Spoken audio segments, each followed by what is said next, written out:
Good morning students. Lecture 2 start हो रहा है आज वर्क एनर्जी का 10th ऑफ अक्टूबर 2024 में। नाउ वर्क और एनर्जी जैसे चैप्टर था तो आप आज एनर्जी का टर्म है।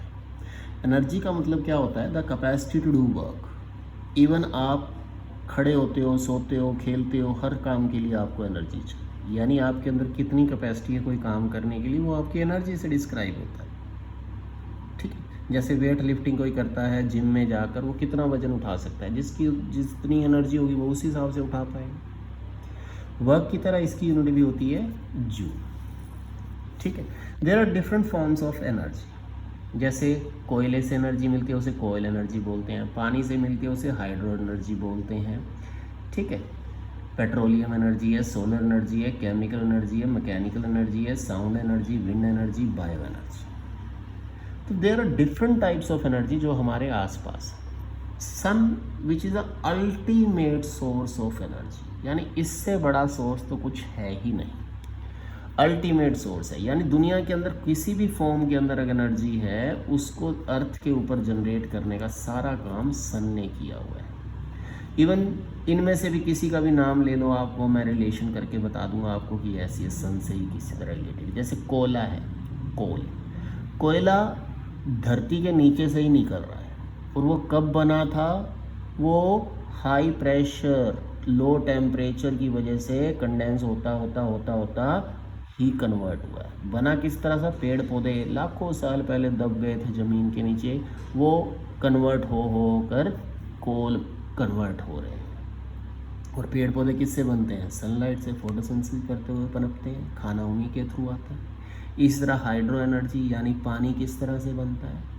पानी से एनर्जी जैसे लेनी है, बट पानी क्या है? पानी सोर्स किस तरह से? ठीक है, अर्थ के ऊपर ये पानी का एक साइकिल चलता है।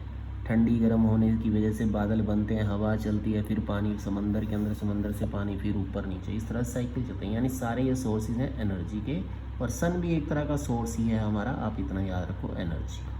ठीक है, इसमें से जो मेन टॉपिक करना है वो आपने मैकेनिकल एनर्जी करना है, because this is the two types of energy. Mechanical energy के अंदर दो चीज़ें आती हैं बच्चों, potential energy and kinetic energy.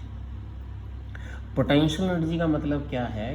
किसी ऑब्जेक्ट के अंदर उसकी पोजीशन रेस्ट की वजह से जो एनर्जी जनरेट होती है, the energy possessed by an object by virtue of its position of rest, वो उसकी पोटेंशियल एनर्जी होती है। अगर इस रेस्ट की बजाय मोशन वर्ड लिखा जाए, the energy possessed by the object by virtue of its position of motion is kinetic energy. Kinetic energy का फॉर्मूला है हाफ mv² और पोटेंशियल का mgh। ये आपको अभी ड्राइव करना, मोस्ट इंपॉर्टेंट जो इसका क्वेश्चन आएगा वो इनकी डेरिवेशन आएगी। फिलहाल आप ये समझो कि पोटेंशियल का मतलब जैसे ये है, इसके अंदर भी पोटेंशियल है, पड़ा हुआ है पेन, इसके अंदर पोटेंशियल है, रुकी हुई चीज़ है, रेस्ट पर है, उसके अंदर भी एनर्जी है, वो एनर्जी कहलाएगी पोटेंशियल एनर्जी। काइनेटिक एनर्जी का मतलब है मोशन वाली चीज़, जैसे कोई चीज़ चल रही है चल रही है चल रही है, इसके अंदर जो एनर्जी आएगी वो काइनेटिक एनर्जी आएगी। मैंने पत्थर उठा के कहीं फेंका, आवाज़ भी आई, लगा भी, दर्द भी होगा, दैट मीन्स वो काइनेटिक एनर्जी थी, मोशन की वजह से थी। तो अब पहला क्वेश्चन इंपॉर्टेंट इसका बनता है एक्सप्रेशन फॉर पोटेंशियल एनर्जी। तो पहले तो definition he, energy possessed by object by virtue of its position of rest is called potential energy. अब पोटेंशियल एनर्जी से मतलब क्या है? देखो सिंपल बात है, ये पेन यहाँ पड़ा है, यहाँ से अगर ये यहाँ गिरे, आवाज़ आई, अलग तरह की आई, ये इतनी हाइट से गिर रहा है। अब सपोज इसको और ऊपर कर लिया, इसको और ऊपर कर लिया, इसको 3 फ्लोर ऊपर ले गया, फिर वहाँ से पेन अगर गिरूंगा तो नीचे चोट ज़्यादा पहुँचाएगा अगर किसी के ऊपर लग गया तो। अगर इसको और ज़्यादा बुर्ज खलीफा पर ले जाकर नीचे फेंकूंगा तो नीचे जिस पे भी लगेगा उसको हो सकता है अंदर ही गड़ जाए।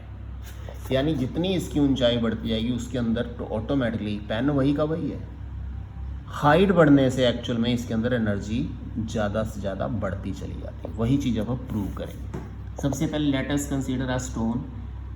ठीक है, ए पोजीशन पर स्टोन रखा हुआ जिसका मास है m, उसको ऊपर तक ले गए, कुछ हाइट तक, h हाइट तक ले गए, b पोजीशन पर ले गए। अब हम देखते हैं यहाँ वर्क डन क्या होगा। तो वर्क डन का फॉर्मूला जो लास्ट टाइम किया था F × S होता है। तो work done is equal to force into displacement. अब F का मतलब, फोर्स का मतलब होता है न्यूटन सेकंड लॉ में जैसे कल भी देखा था, मास इंटू ग्रेविटी।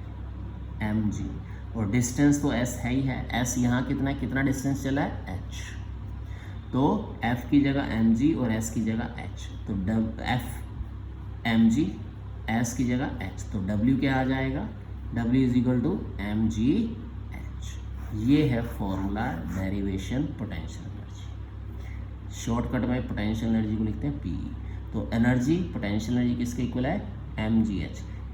तीन चीज़ों के ऊपर डिपेंड करता है, एक मास के ऊपर, जैसे ये पेन है, अब ये पेन है हाइट से गिरा अलग हुआ, इसकी जगह बहुत बड़ा पत्थर रख ले हाई मास का, वो मास ज़्यादा है तो नीचे एनर्जी ज़्यादा आएगी, यानी मास बढ़ेगा तो एनर्जी ज़्यादा आएगी। हाइट का आपको अभी समझाया था कि हाइट अगर इसको ऊपर नीचे ले गए, ज़्यादा हाइट पर ले गए, ऊंचाई से फेंकोगे तो उसके हिसाब से ये ज़्यादा जोर लगाएगा, ये ज़्यादा नीचे तक जाएगा तो एनर्जी ज़्यादा लगेगी। ठीक है, नॉर्मल टाइम्स के अंदर बच्चों ये लेक्चर बहुत लंबा चलता है, बट क्योंकि ऑनलाइन क्लास है अपलोड होने में थोड़ा सा दिक्कत रहता है डाटा, और तुम्हें अगर ज़्यादा बना कर दे दिया तो तुमने वैसे भी नहीं पढ़ना। तो ये क्लास में दोबारा से भी मैं करवाऊँगा, बट फ़िलहाल अगर ट्राई करोगे तो आ जाएगा, कोशिश करो, ना हो तो करवा लेना। ठीक है बच्चों, नेक्स्ट टाइम होपफुली आपकी क्लासरूम में ही लगे।